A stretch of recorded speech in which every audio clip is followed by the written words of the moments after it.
Welcome to CET Review, and for this video, we will discuss theorems on circles.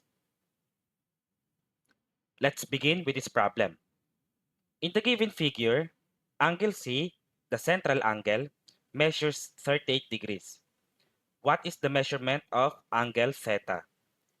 Alright, so meron tayo ditong circle and we have this what we call the central angle, 38 degrees. Kapag sinabi nating central angle, ayun yung angle na kung saan yung vertex ng angle ay yung mismong center ng circle. Itong vertex ng angle 38 degrees ay C, which means center of the circle, kaya central angle.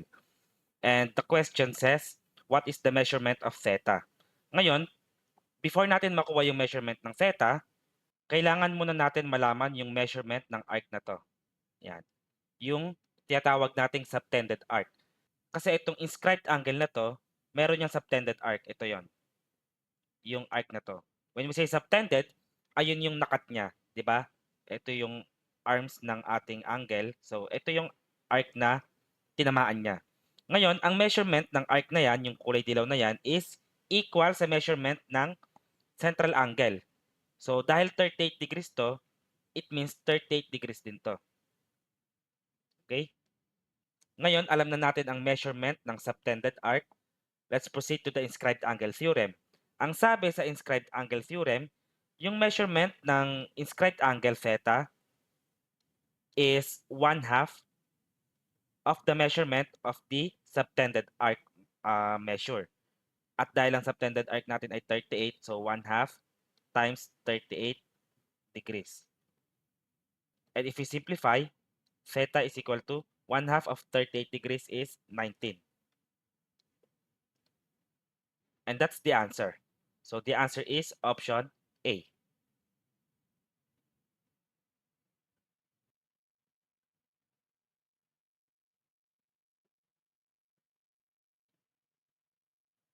Next problem. In the given figure, line AB is tangent to the circle at point B.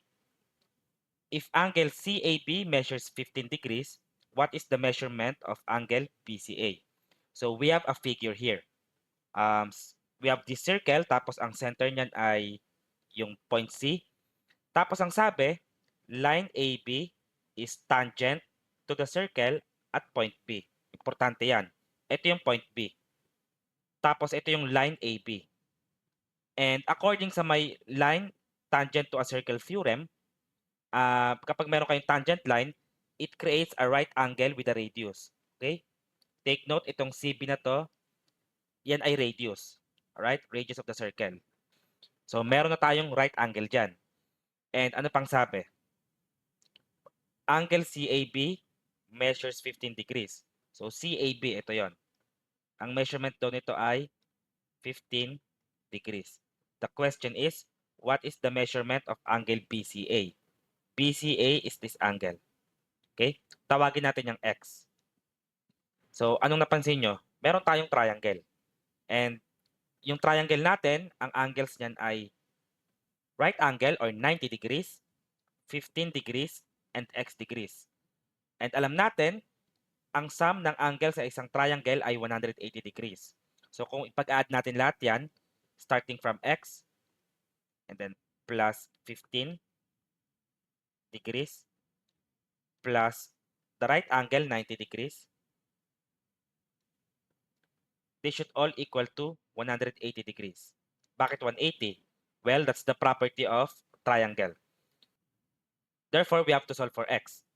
Okay, first let's add 15 plus 90 is 105. So x plus 105 equals 180. Tapos transpose 105 to the other side, make it negative. X is equal to 180 minus 105. And 180 minus 105 is equal to 75. So, x is equal to 75 degrees. Ito na ngayon yung ating sagot. That's option C.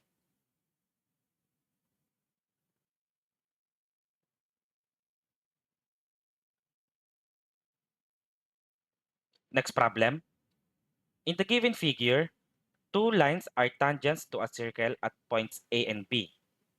If the measure of arc ADB is 270 degrees, what is the value of theta? Okay. Ang kailangan natin malaman na value rito ay itong theta. And meron sa ating given. The measure of arc ADB is 270 degrees. And that arc ADB is this arc right here. So this is 270 degrees.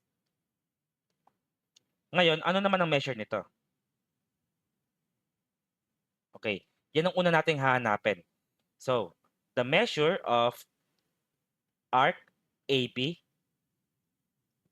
ay ang kulay blue na to, ito. The measure of arc AB is equal to, dahil isang buong circle ay 360 degrees, so 360 degrees minus itong 270. And 360 minus 270 is equal to 90. So, the measure of arc AB is 90 degrees. Bali, 90 degrees daw to.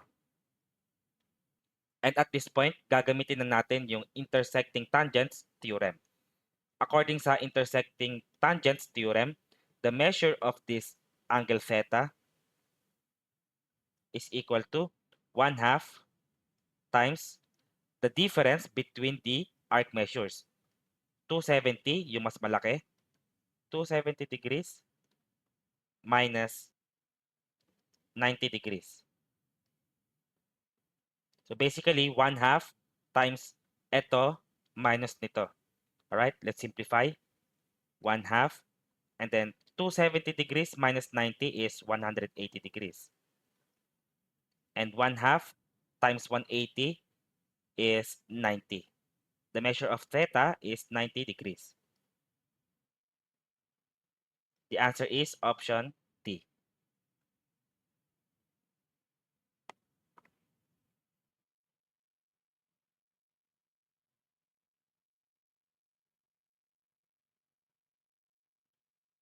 Next problem. Two chords lie inside the circle. What is the value of theta?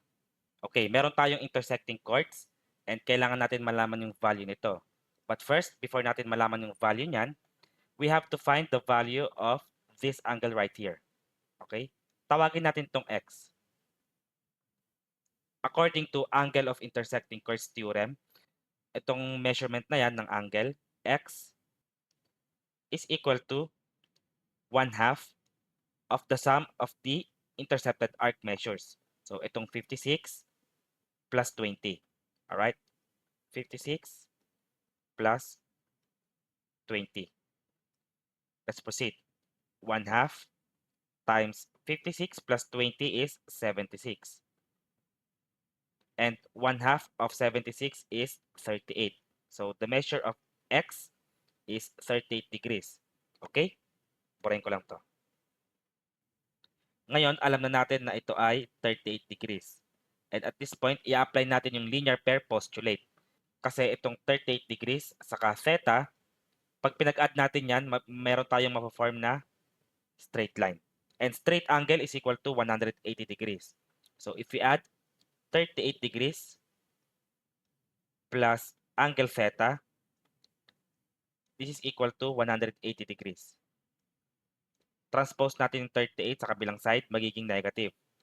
The value of theta is equal to 180 degrees minus 38 degrees. And 180 minus 38 is equal to 142 degrees. So this is the answer. Option C.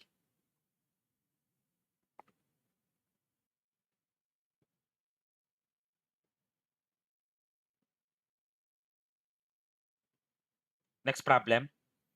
In the given figure, A, B, C, and D are points on the circle. If angle ADB measures 25 degrees, what must be the measure of angle ACB? Alright, so yung kailangan natin kunin dito ay yung angle ACB, this one. Let's call this X. Tapos given sa atin itong angle na yan. And para ma-solve to, we have to discuss the inscribed angles theorem. Kung mapapansin natin, meron tayong intercepted arc dito. At yung arc na yan ay intercepted ng both angles. Ito, saka yan. Yung angles na yan, parehas sila ng na-intercept na arc. Which means, yung measure ng inscribed angles na yan ay parehas lang. Again, pag meron kayong inscribed angles inside the circle, tapos yung intercepted arc nila ay the same, it means those inscribed angles are equal. Therefore, the measure of x is equal to 25 degrees. The answer is option B.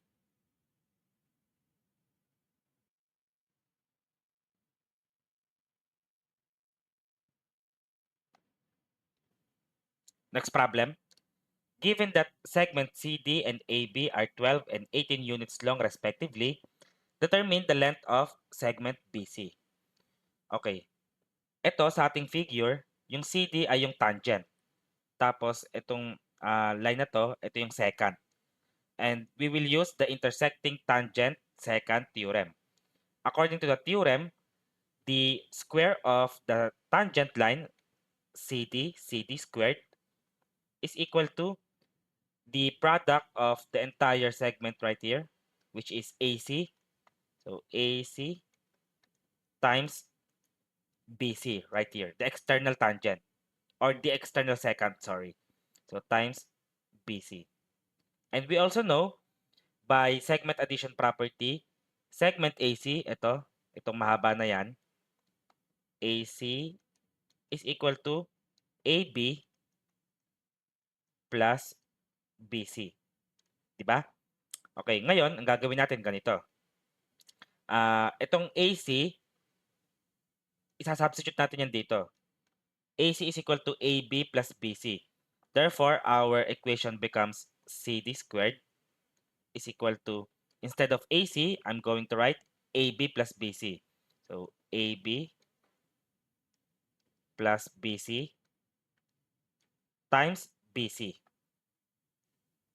Ngayon, may mga given sa ating measurements. CD is 12 right here. So, substitute 12 squared is equal to AB, ang sabi AB is 18 units. 18 plus BC. Itong BC, ayan yung ating requirement. So, sulat lang natin, BC times BC. 12 squared is 144 is equal to BC times 18 is 18 BC plus BC times BC is BC squared. For the meantime, para mas madali mag-solve, palitan natin yung BC muna ng X. Okay? So, we have 144 is equal to 18x plus x squared. Tapos, i-rearrange natin, we have x squared plus 18x minus 144 equals 0. So, mag-solve tayo ng quadratic equation. Purahin ko lang ito saglit. Copyahin ko yung quadratic natin. X squared plus 18x minus 144. Ang factored form niyan ay, so product of two binomials, x dito, x dito. Isip tayo ng dalawang numbers na ang product ay negative 144 tapos yung sum ay positive 18. So that's 24 and negative 6. Positive 24 and negative 6. Tapos solve for x. Equate natin to 0. X plus 24 equals 0. Tapos transpose mo yung 24 sa kabilang side. So this is equal to x equal negative 24. Meanwhile, ito naman, x minus 6 equals 0. Transpose mo yung negative to the other side. X is equal to 6. And we have to choose between these two values kung saan yung ating sagot. And obviously, we cannot have a negative length. So, kailangan natin piliin yung positive. So, the length of BC is 6 right here. Okay? Therefore, we can say that BC, kasi di ba yung X, rather yung BC, pinalitan natin ng X, ibabalik natin ngayon. BC is equal to 6. The answer is option B.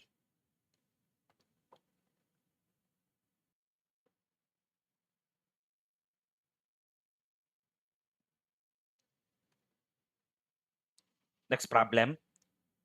Three circles of radius 2 cm, 3 cm, and 10 cm are externally tangent to each other. Find the area of the triangle formed by the centers of the circles. When we say externally tangent right here, it means magkakadikit sila. They are tangent at these points. Alright? Pati to. Yan. And the question is, find the area of the triangle formed by the centers of the circle. And yun ang una natin gagawin. Kailangan natin i-connect yung mga centers ng circles. Now, let's connect all the radius of the circles. And kung mapapansin natin, naka-form tayo dito ng triangle. And let's say, ito yung triangle. I-redraw ko lang. Parang ang nangyari, itong side na to, ang length niyan ay, ito, 3 plus 2. Considering na natin yung mga radius. Again, itong pinakamalit na circle, malamang yun ang pinakamalit na radius, kaya 2 cm. Tapos ito naman yung sunod na pinakamalaki, so 3 cm. Tapos yung pinakamalaking circle, ang radius ay 10 cm. To. So, yung side na to, ang length niyan ay 3 plus 2, which is 5. Tapos, itong side na to, ang length niyan ay 2 plus 10, which is 12. Tapos, ito namang side na to, ang length niyan ay 3 plus 10, which is 13. And as you can see, pwede siya maging right triangle. Check natin kung right triangle siya. The sum of the squares of the legs is equal to the square of the hypotenuse. Check natin kung hypotenuse nga to kasi longest side siya. 5 squared is 25 plus 12 squared is 144 and 13 squared is 169. 25 plus 144 is 169. And since 169 is equal to 169, we can say na ito nga ay right triangle. At dahil right triangle yan, ito yung hypotenuse. At dahil hypotenuse yan, yung angle opposite niyan ay yung right angle. So, 90 degrees yan. So, right angle to. Ngayon, may right triangle tayo. So, anong point? Well, madali natin makukuha yung area ng triangle. Kasi ang area ng right triangle is equal to 1/2 times the product of the legs. So, leg times leg. Okay? Let's proceed. 1/2 times, ito yung legs natin, 5 and 12. So, 1/2 times 5 times 12. 5 times 12 is 60 right here. So, 60. And 60 times 1/2 is 30. So, 30 square cm. This is the area of the triangle form. The answer is option A.